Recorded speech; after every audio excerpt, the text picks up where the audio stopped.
The train never left the shed, yet disaster somehow followed. Welcome to Sherlock File. I am your host, Julian Whitmore. Comment where you're watching from today. Your messages make these stories even better. Let's proceed. The express which bore us northward seemed reluctant to face the darkness into which it ran. Beyond the carriage windows, the fog pressed close against the glass, glowing amber where some lonely signal lamp burned beside the line, then thickening until even the sparks from the engine vanished. Sir Claudius occupied the opposite corner in silence, while Holmes sat with his chin upon his breast and his eyes closed. Only the rapid movement of his fingers upon his knee betrayed the activity of his mind. At length he looked up. "You said the engine's fire had been drawn." "Completely," replied Sir Claudius. "Vale confirmed it. And the whistle was heard 2 hours later." "Yes, a whistle requires steam. Precisely why the men speak of haunting." Holmes smiled faintly. "When a railwayman abandons mechanics for ghosts, Watson, one may suspect that another railwayman has profited by the exchange." Ashcombe Junction emerged from the fog shortly after 10. It was a bleak station of blackened brick, surrounded by sidings which spread like iron veins into the murk. A porter waited beneath the awning beside a stiff, narrow-faced man in an inspector's coat. "Inspector Hatherley," said Sir Claudius. "This is Mr. Holmes." Hatherley regarded my companion without warmth. "Scotland Yard has been informed." "And has Scotland Yard explained how your locomotive left sound rails inside a locked building?" asked Holmes. "Not yet." "Then we need not fear duplication." Holmes crossed the yard without another word. The frost-whitened tracks led toward 4 sheds looming through the fog. 3 rang with hammers and escaping steam.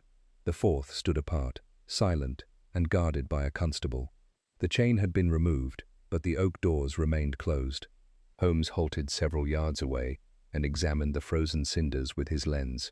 "No footprints of value," Hatherley said. 20 men have crossed here since morning." "Then one wonders why you permitted 21, Holmes replied. He indicated a shallow groove running diagonally toward the left door. "What made it?" I asked. "Something narrow and iron, recently dragged." "A coupling hook, perhaps," said Hatherley. "Perhaps." Holmes inspected the chain and padlock. The links were massive, and the lock showed no mark. "Who possesses a duplicate key?" "No one. The maker's copy was destroyed." "Were you present?" "I received written confirmation." "Ah, a document. The most obedient witness in England." The doors groaned open. Within, the black wraith crouched beneath the rafters like a wounded beast. Its boiler was painted so darkly that the lantern light scarcely touched it. The leading wheels had sunk into the brickwork, though the driving wheels remained upon the rails. Splintered timber from the tool cabinet littered the wall. Near the rear coupling, a chalk outline marked where Rudge had lain. Holmes examined the rails behind the locomotive, the walls, and the high barred windows. At the base of the tender he knelt and touched a black stain. "Oil," said Hatherley. "Not lubricating oil." Holmes scraped some into an envelope as Elias Vale entered behind us. He was tall and gaunt, with iron-grey hair and powerful soot-stained hands. "You are the detective," he said. "Tell them my engine did not kill Rudge." "Engines rarely form murderous intentions," Holmes replied. "Men are more ambitious." Vale's eyes flashed. "Number 107 could not have moved. Her pressure gauge stood at 0, her regulator was closed, and the wheel blocks were fixed.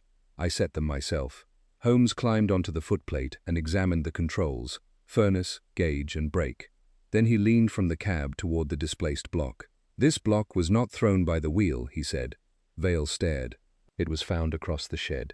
Nevertheless, it was carried there and used to break the cabinet."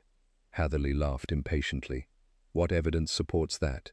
The underside is coated with floor dust, while the face, which should have met the wheel, bears fresh wood fibers." A silence followed. Holmes descended and approached the shattered cabinet. Among the fragments lay spanners, oily cloths, and brass fittings. From beneath a broken drawer he drew a short strand of red wool. Sir Claudius inhaled sharply. "Rudge wore a red scarf, so I was told. Yet this wool was trapped beneath the cabinet after it shattered. Therefore either Rudge stood here when the block struck, or someone wished us to believe he did." He turned toward the chalk outline by the coupling. "Inspector, was the body moved before the police arrived?" "No." "Then your dead watchman occupied 2 places during the same crime." Before Hatherley could answer, a dull metallic knock sounded above us. Every face lifted toward the locomotive's roof. Again it came, slow, heavy, deliberate. Holmes raised one warning hand. In the silence which followed, something moved across the iron plates overhead. Then a shadow passed across the grimy skylight above the cab. Holmes sprang onto the footplate with an agility which belied his languid manner. I followed, while Hatherley seized a lantern, and Vale climbed the iron steps at the rear. The metallic tread sounded once more above our heads, then ceased directly over the cab. "Stand clear of the roof," Holmes called. There was no answer. He drew himself through the side opening and reached upward. His fingers closed upon the edge of the curved boiler casing, and in another instant he had hauled himself onto the top. A sharp exclamation escaped him, followed by a scraping noise and the fall of something upon the bricks. I picked it up. It was a round iron weight, scarcely larger than a crown piece, suspended from black cord. Holmes reappeared at the edge. "Our ghost has escaped through the skylight." "That is impossible," said Hatherley. "The skylight is barred. Then inform the person who has just passed through it." We hurried to the far end of the shed, where a ladder led to the rafters. One pane of the skylight stood open. The bars remained in place, but two had been cut through near their lower sockets, and replaced so neatly that the damage could not be seen from below. Beyond them, fog poured through the gap. Vale stared upward. "Those bars were sound last week." "Who inspected them?" Holmes asked. "I did." "From the roof, from the floor. Then you inspected their appearance, not their condition." Holmes mounted the ladder and examined the frame. When he descended, a smear of white powder marked his sleeve. "Fresh plaster," he said. The cuts were concealed with soot and gypsum. Our visitor knew the building well and expected the deception to survive ordinary inspection. Hatherley pushed open a side door, which communicated with maintenance passage. "Constable, circle the shed. Whoever it was cannot be far." The policeman vanished into the fog. Holmes, however, made no attempt to pursue. "You are letting him escape," said Sir Claudius. "On the contrary, I am allowing him to believe that he has." He returned to the iron weight in my hand and held it beneath the lantern. One edge was polished bright. "This produced the footsteps," I said. "Precisely." Drawn slowly across the roof by its cord, it would strike each raised seam in succession. Rudge heard no man walking above him. He heard a piece of iron obeying a hand outside the building. "But why repeat the trick now?" asked Vale. "To frighten us, or recover something?" "I suspect the latter." Holmes climbed once more into the cab. He searched beneath the driver's seat, inside the coal space, and along the boiler fittings. At last he thrust his arm behind the pressure gauge and withdrew a narrow brass tube sealed at both ends. Vale turned pale. "What is it?" I asked. "A container for engineering drawings," said Sir Claudius. "We use them in the works." Holmes broke the wax at one end and shook out a tightly rolled sheet. Vale snatched at it, but Holmes stepped aside. "You recognize the contents before seeing them," he observed. "They are mine. The valve design for number 107. The page, when opened, displayed a complicated arrangement of pipes and chambers. Across one corner, someone had written 3 figures in red pencil. Holmes compared them with markings upon the locomotive's gauge. "These are pressure tolerances," he said. "Yet the upper figure exceeds the legal testing limit." Vale's face hardened. "Experimental calculations only." "Then why conceal them behind the gauge?" "I did not." Hatherley moved between him and the door. "You alone designed the engine. Rudge may have discovered unsafe trials and threatened to report them." "That is a lie." A whistle sounded outside. The constable returned, supporting a young man whose cap was torn and whose cheek bled. I recognized him as one of the mechanics who had watched Vale lock the shed. "Found him behind the coal bunker," said the constable. "He was running from the roof." The mechanic trembled. "Name?" asked Holmes. "Samuel Pike." "Did you cut the skylight bars?" "No, sir." "Did you drag the weight across the roof?" Pike looked toward Vale, then lowered his eyes. "Yes," Hatherley grunted. "And you killed Rudge?" "No," the answer burst from him. "I only did what the note told me." "What note?" Pike drew a crumpled scrap from his pocket. Holmes opened it beneath the lantern. The message contained 7 words. "Make the dead engine walk again at 10. Beneath them appeared the same black locomotive within a circle. Holmes studied the writing. then glanced at the clock above the shed entrance. "It is 10:23, he murmured. Our enemy knew exactly when we should arrive.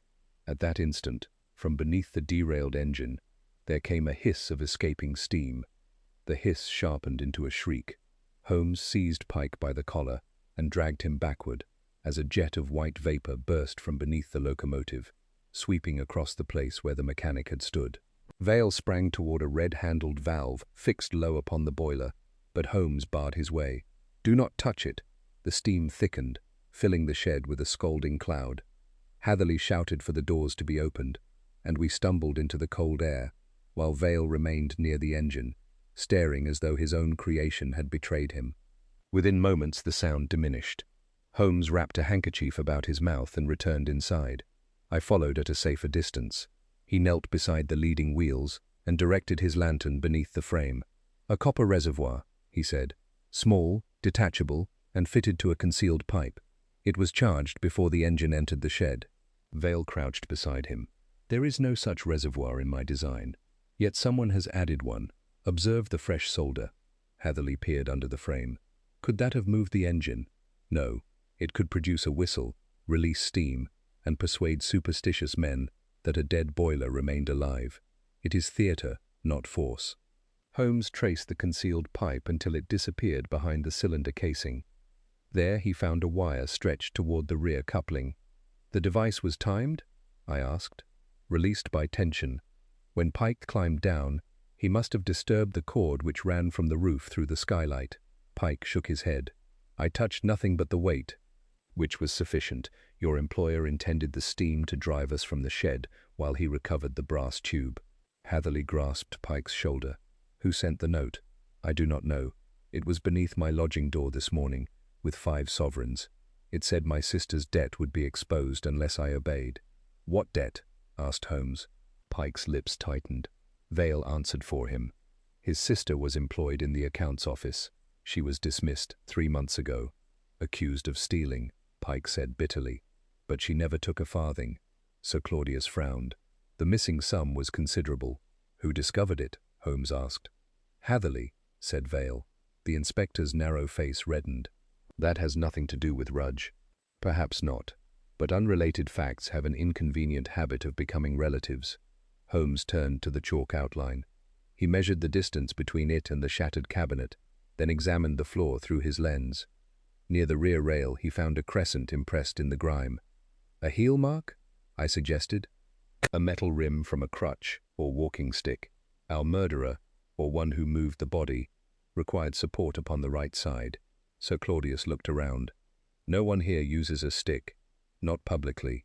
A railway clerk appeared at the entrance, breathless. "Sir Claudius, there is an urgent telegram from London." The chairman opened it. As he read, the colour drained from his face. "What is it?" Hatherley demanded. Sir Claudius passed the sheet to Holmes. It had been sent from the company's legal office, and reported that an anonymous packet had arrived, containing copies of confidential correspondence.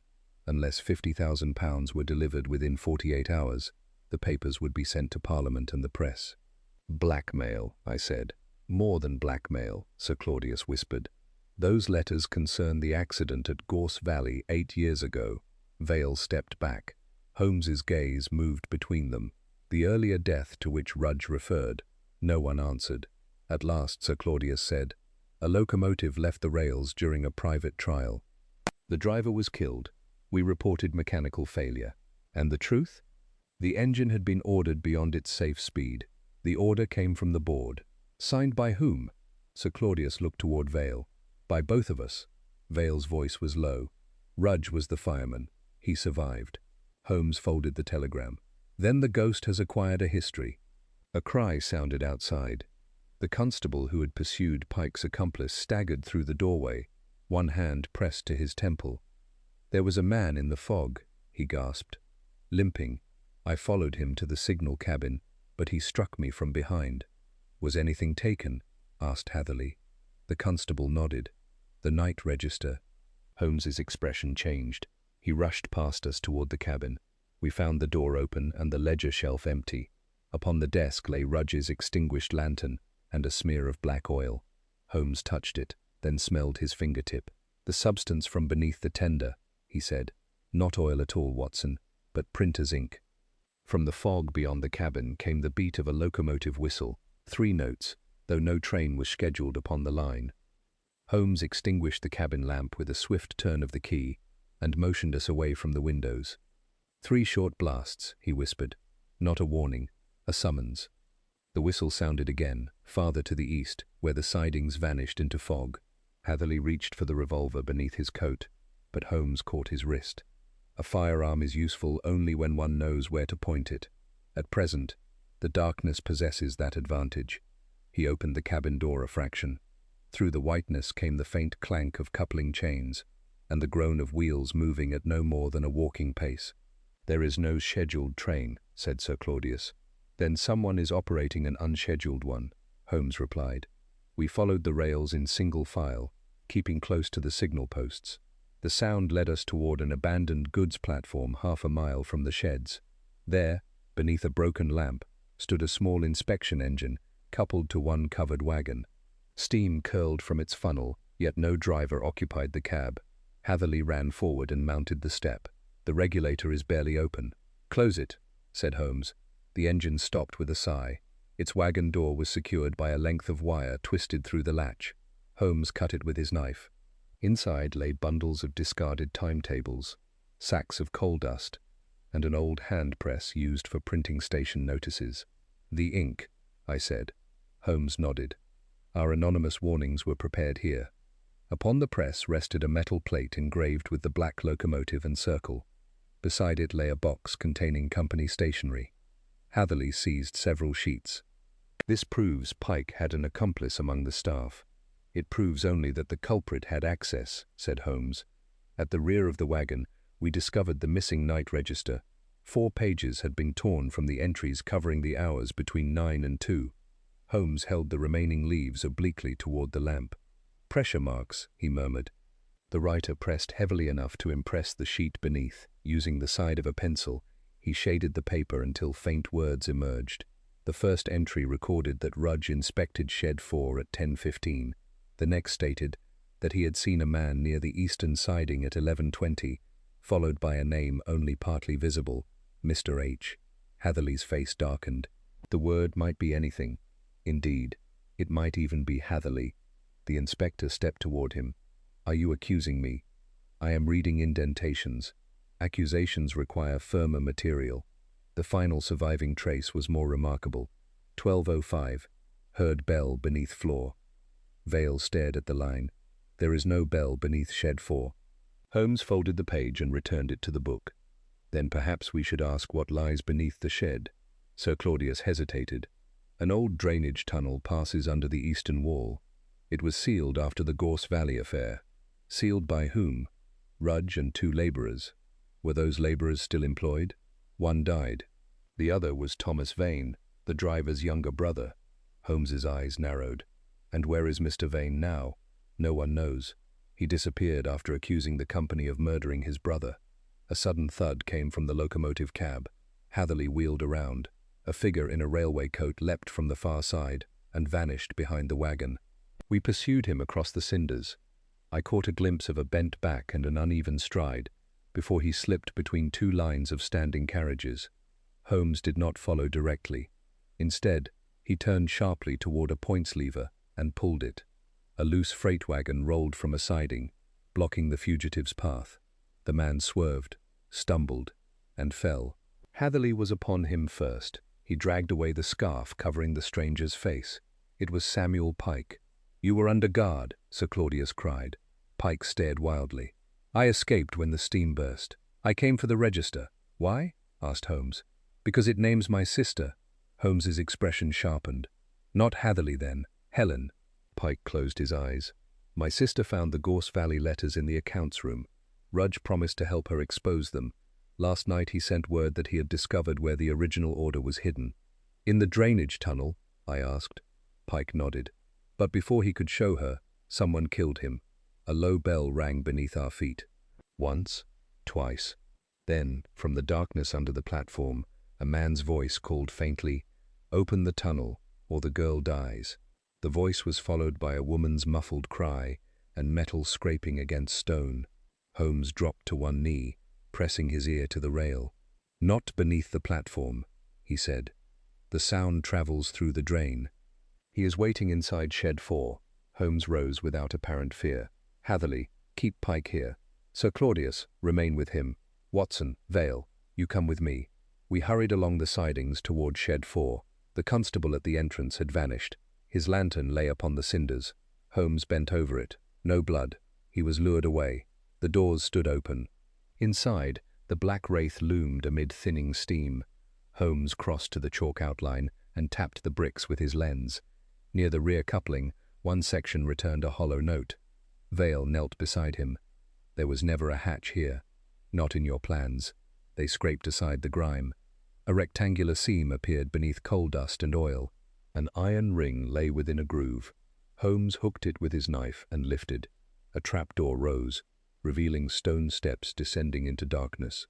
From below came the bell again, followed by the woman's cry. Holmes extinguished our lantern. "Why?" I whispered. "Because the man beneath us knows this tunnel. We do not." He lowered himself through the opening. I followed, revolver drawn, while Vale came behind. The passage was scarcely wide enough for one man. Water trickled along its center, and the air smelled of rust, damp earth, and printer's ink. After 20 yards, a weak light appeared. Holmes raised one hand.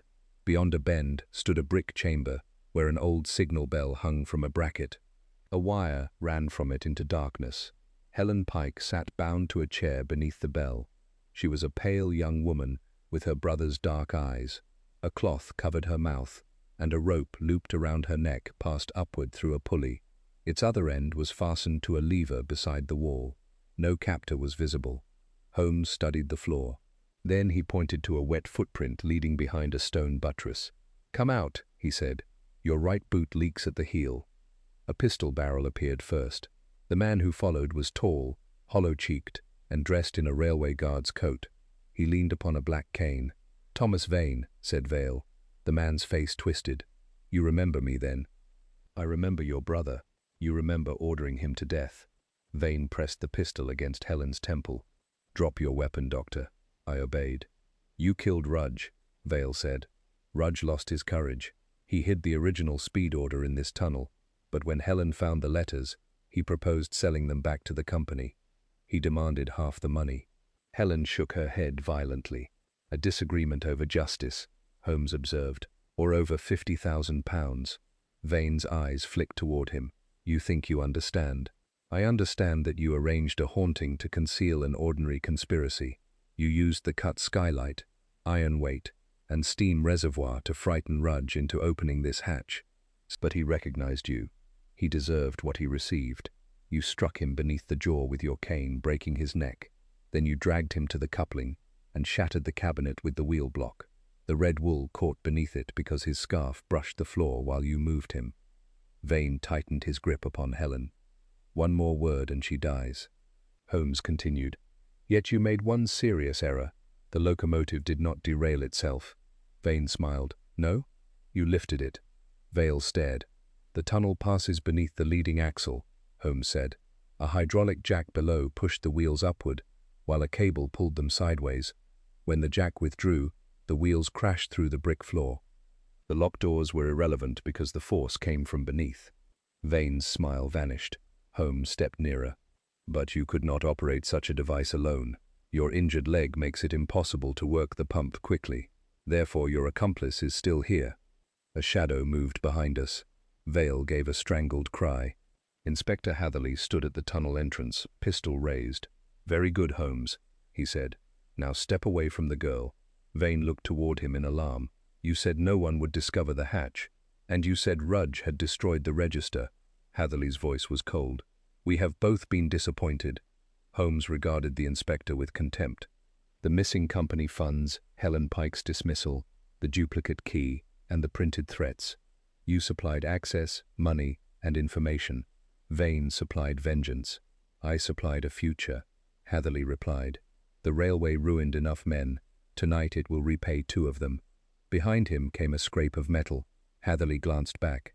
That instant was enough. Holmes flung himself upon Vane's pistol arm, while I seized Helen's chair. The weapon fired, filling the chamber with thunder.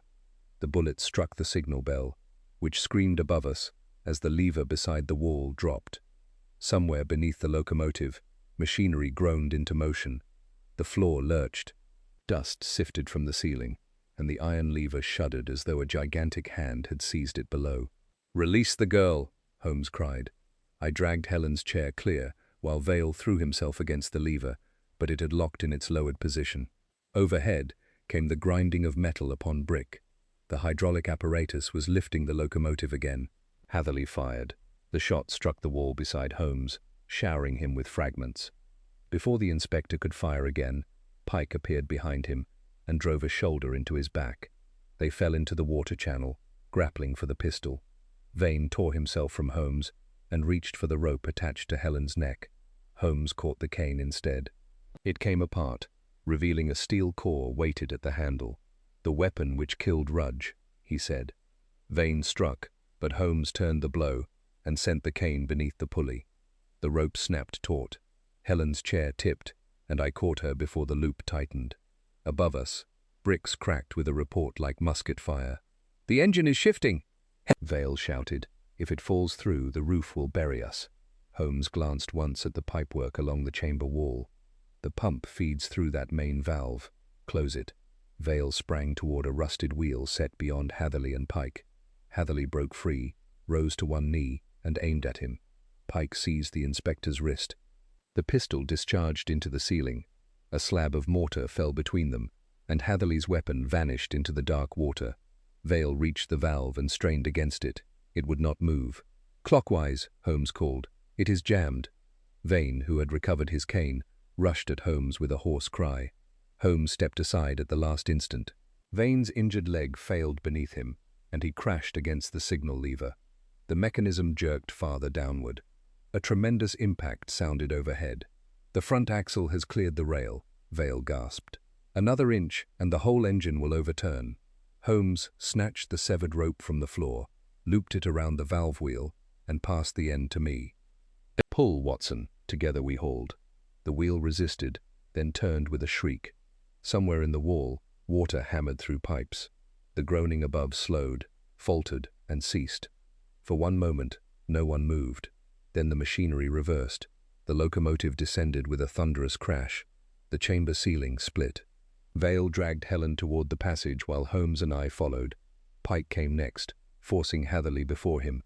Vane remained beside the lever as bricks rained around him. "Come away!" I shouted. He gave us a strange, exhausted smile. "My brother died beneath one of their engines," he said. "Let theirs be my grave." Holmes turned back, but a section of ceiling collapsed between them. The blast of dust drove us along the tunnel. We stumbled up the steps into Shed 4 as the trapdoor buckled behind us. The Black Wraith now leaned at a perilous angle, its front wheels embedded deeper than before. Steam escaped from the concealed reservoir, veiling the shed in white. Workmen rushed through the open doors, and Sir Claudius stood among them with a face of horror. "My engine! Your engineer, your clerk, and your inspector are alive," Holmes said coldly. "You may place the machine forth in your concern." Hatherley attempted to pull away from Pike, but the constable, recovered from his blow, fastened handcuffs upon him. "You cannot prove murder," Hatherley said. Vane struck Rudge. "You financed and directed the scheme," Holmes replied. "You supplied the duplicate key, arranged Helen Pike's dismissal, stole company paper, and removed the register. More importantly, you wrote the first warning while standing inside the shed." Hatherley laughed harshly. "You have no evidence of that."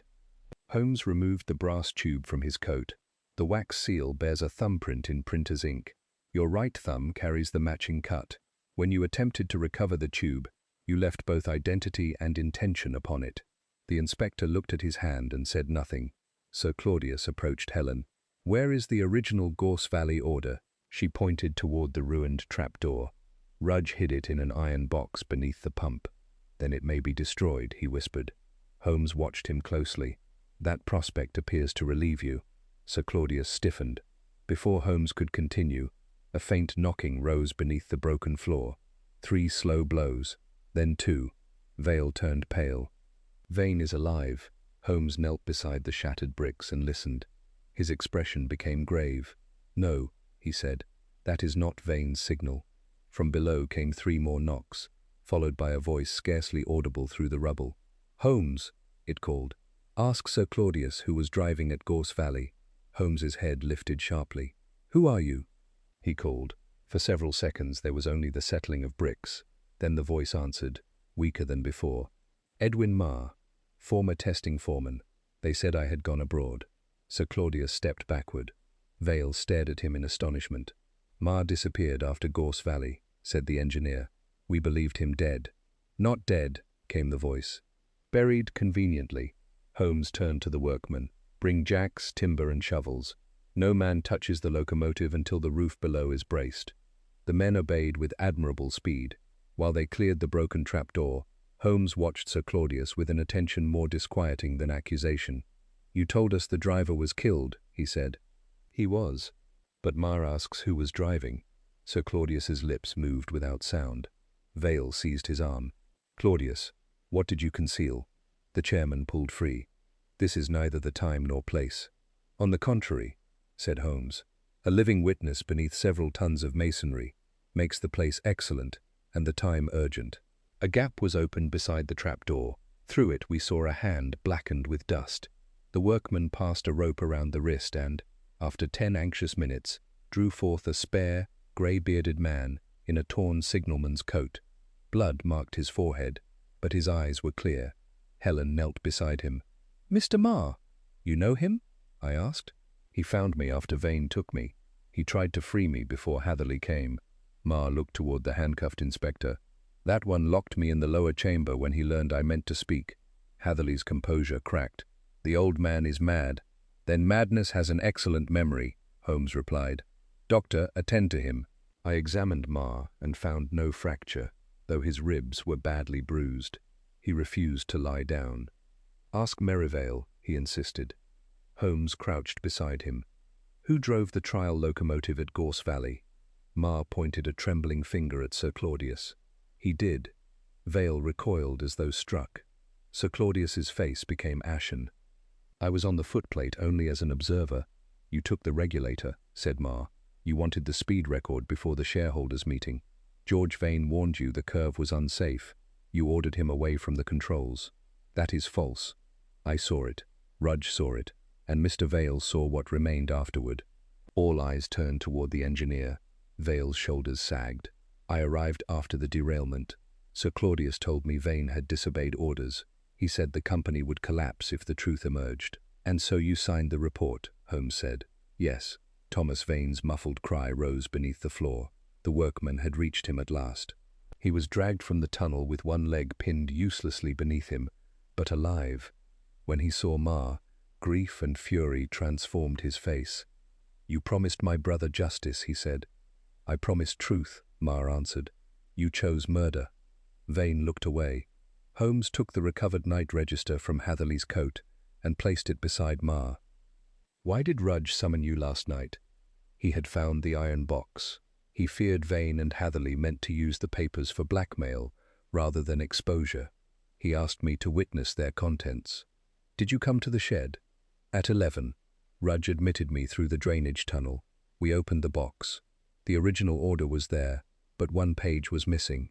"What page?" "The driver's medical statement." Sir Claudius suddenly moved toward the open doors. The constable blocked him. Holmes's voice remained quiet. "You removed it years ago." Sir Claudius glared at him. "You cannot know that. I know Marr's right cuff bears fresh blue sealing wax, while the brass tube used by Hatherley was sealed in red. Therefore Marr handled another container last night. The missing medical statement was not in the iron box when Vane reached it, because Rudge had hidden it separately." Marr nodded. Inside the signal bell, Vale rushed toward the ruined tunnel, but Holmes stopped him. "The bell was struck by a bullet," he said. "Whatever it contained may have fallen into the mechanism." From beneath the debris came a ticking sound, not the measured beat of a clock, but a rapid metallic chatter. Marr's eyes widened. "That is no bell mechanism," he whispered. "Hatherley planted a detonator beside the box." Holmes looked toward the leaning locomotive, then at the men crowded over the broken floor. "Everyone out!" he shouted. "The shed is mined." The workmen surged toward the doors. Holmes snatched Helen aside while I supported Marr. Behind us, the ticking accelerated, each stroke sharper than the last. Hatherley alone remained motionless, staring down into the darkness with sudden horror. "It should not be running yet," he said hoarsely. Hatherley's words arrested Holmes like a command. "Not running yet?" he repeated. The inspector stared at the broken floor.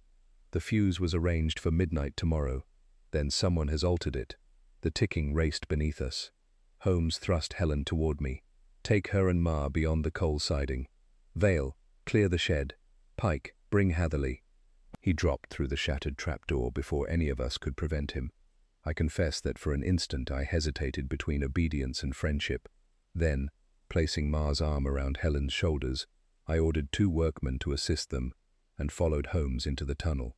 Dust clouded the passage.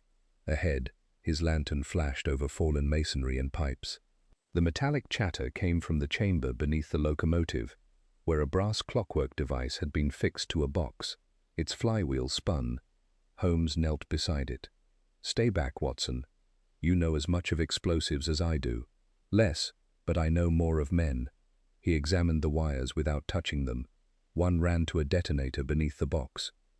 Another disappeared upward through the pulley system. "The bullet striking the bell released a counterweight," he said. "Hatherley designed the machine to begin only when the signal lever was lowered. Vane lowered it during the struggle. How long have we? If that wheel completes its arc, perhaps 40 seconds. He removed his pocket knife. Instead of cutting either wire, he wedged the blade between 2 gears. The mechanism shrieked, slowed, then tore the knife from his hand and flung it against the wall. 30, he said. A groan came from the passage. Thomas Vane, dragging his injured leg, appeared behind us. "The red wire," he gasped. "Cut it." Holmes did not look at him. "You built the hydraulic system, not the detonator. Hatherley showed me the mechanism and wished you to remember the wrong wire." Vane's face changed. Holmes traced the second wire to a small glass tube filled with dark liquid, a mercury switch. Cutting the red wire would tilt it and complete the circuit. The flywheel clicked faster. "Then cut the black," I urged. "There is no black wire, Watson."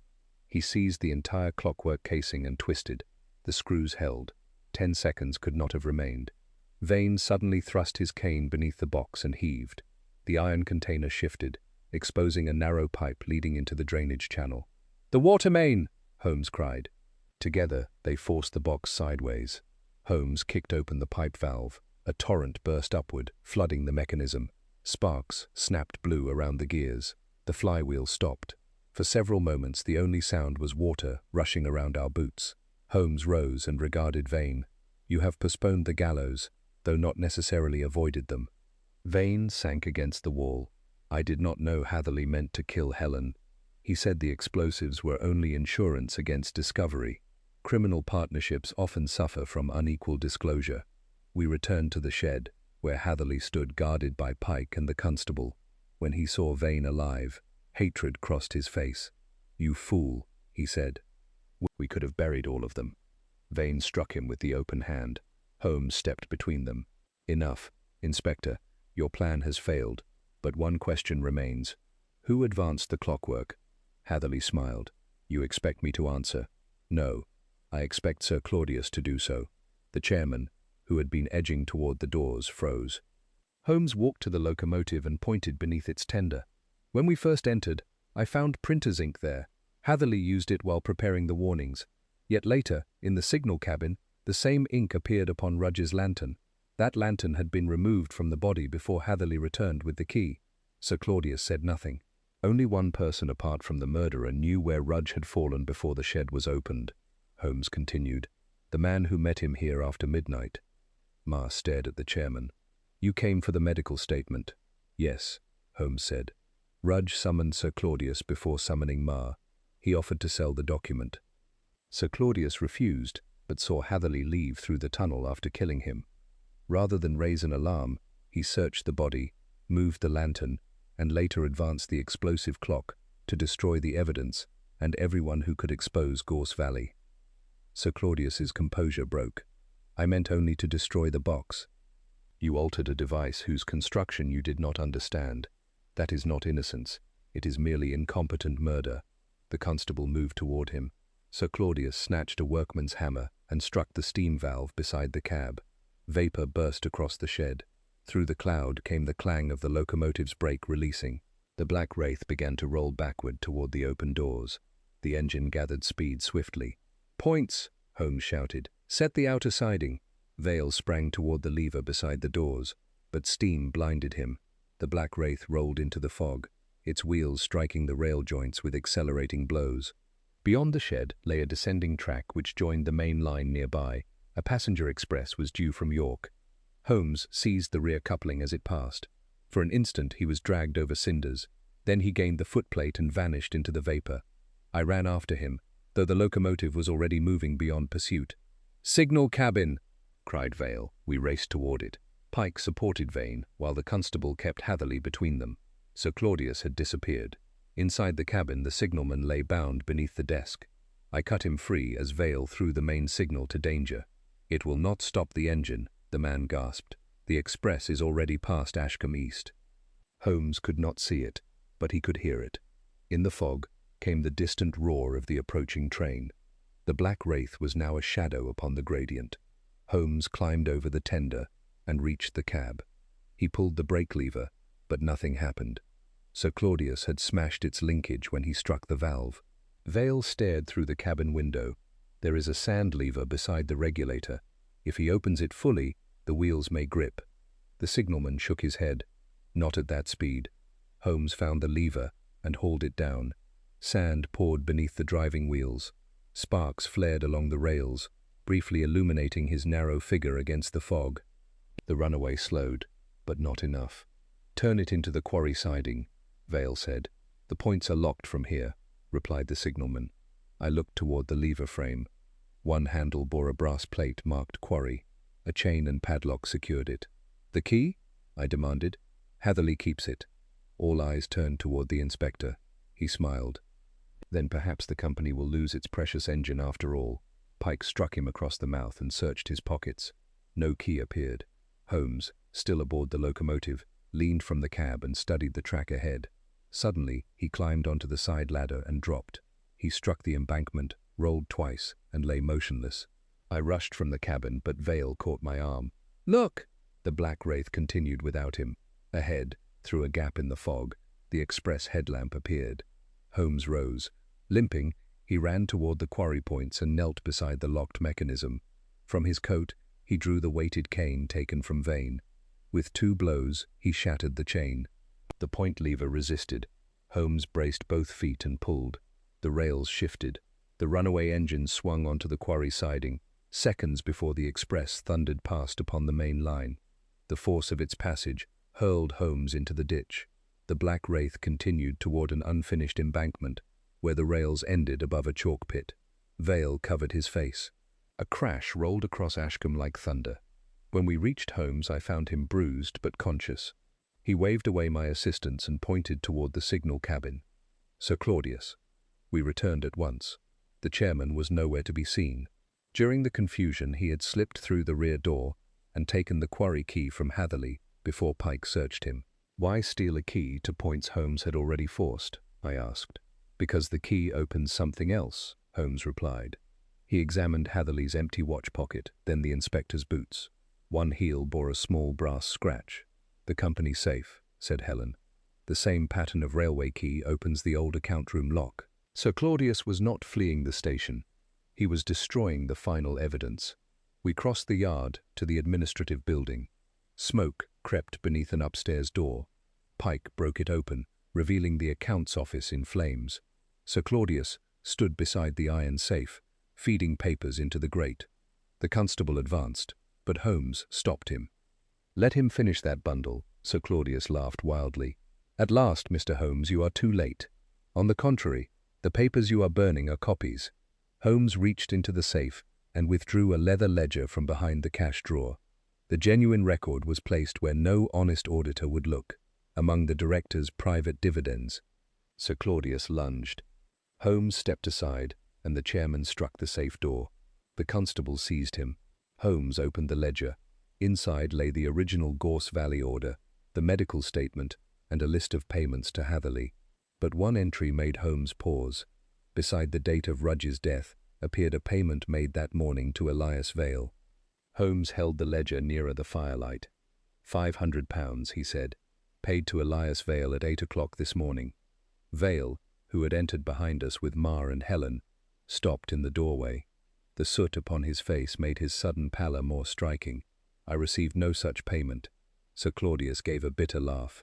Then your signature has become independent of your hand. Holmes turned the ledger toward Vale. Beneath the entry appeared the engineer's name, written in a firm, angular script. Vale examined it. It resembles mine. Resembles, Holmes repeated, but does not breathe like it. Your genuine signature on the engine plans begins with a downward pressure upon the E. This one begins lightly and thickens afterward. It was traced. Hatherley, guarded near the stairs, looked away. Holmes noticed. You prepared it. I kept the accounts, the inspector said. That proves nothing. It proves opportunity. Motive follows. Sir Claudius intended this entry to make Vale appear the secret accomplice, if the conspiracy failed.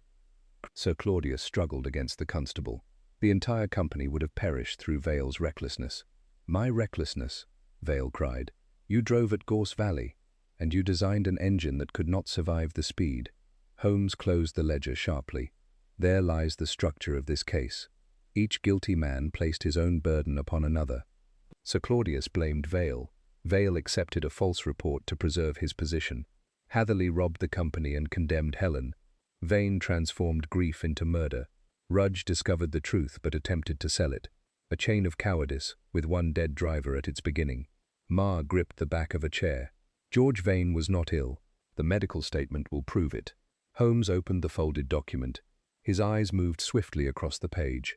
It proved something more curious. George Vane had been examined on the morning of the trial and declared unfit to drive because of a temporary weakness in his right hand. Thomas Vane stared at him. My brother never told me. He was ashamed, perhaps.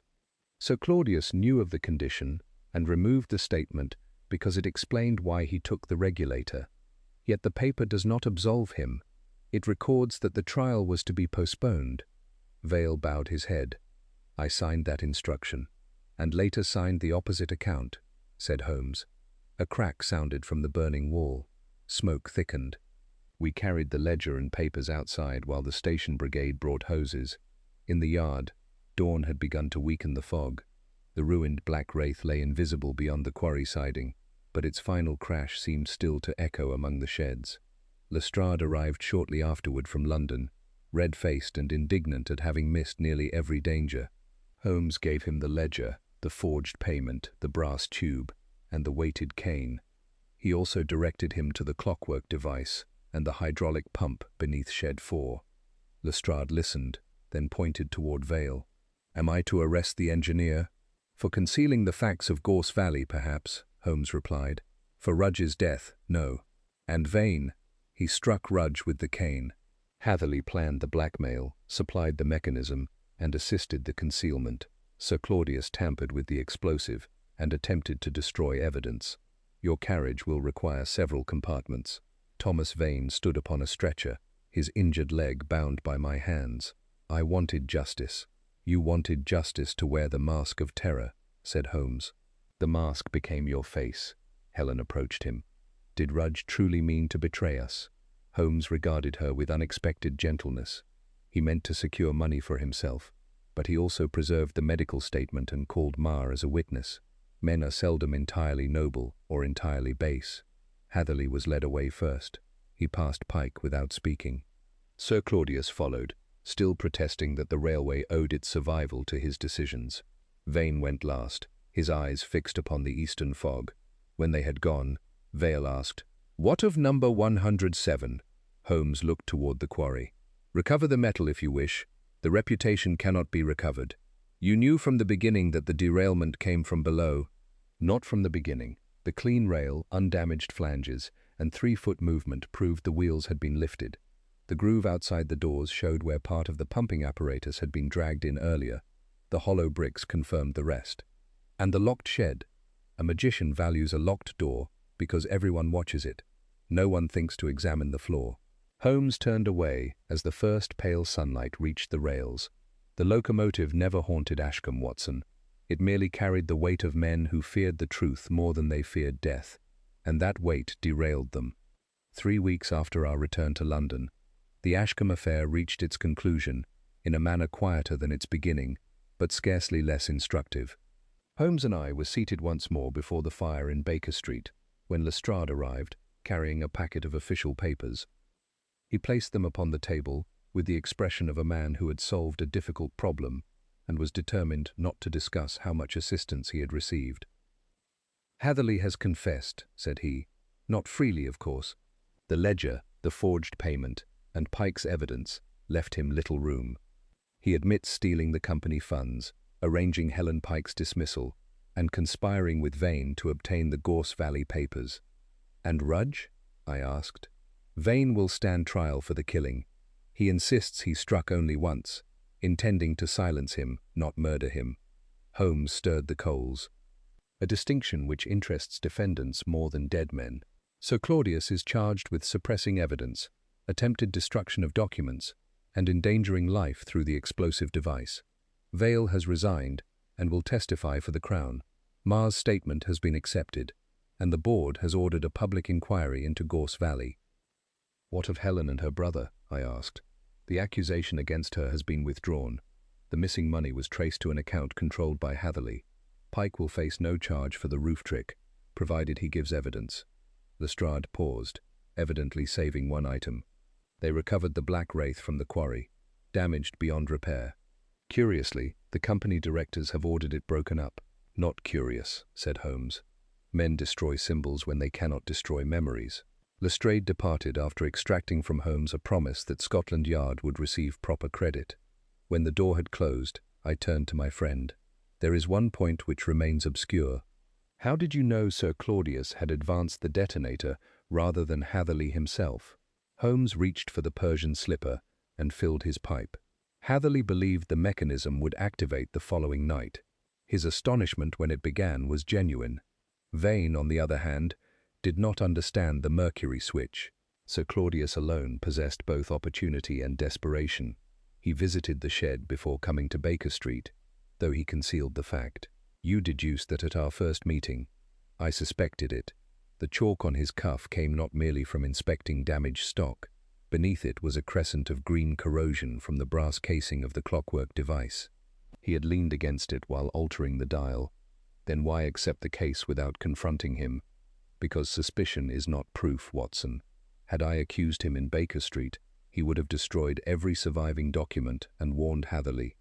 By allowing him to believe me occupied with ghosts and machinery, I encouraged him to remain close. I considered this in silence, and the message stating that the dead engine had claimed its driver, written by Hatherley, printed from the wagon press, and placed upon the door after Rudge's death. Its wording served two purposes: to frighten the railwaymen, and to remind Sir Claudius of Gorse Valley. "But the paper was prepared inside the shed, as you said." Holmes smiled.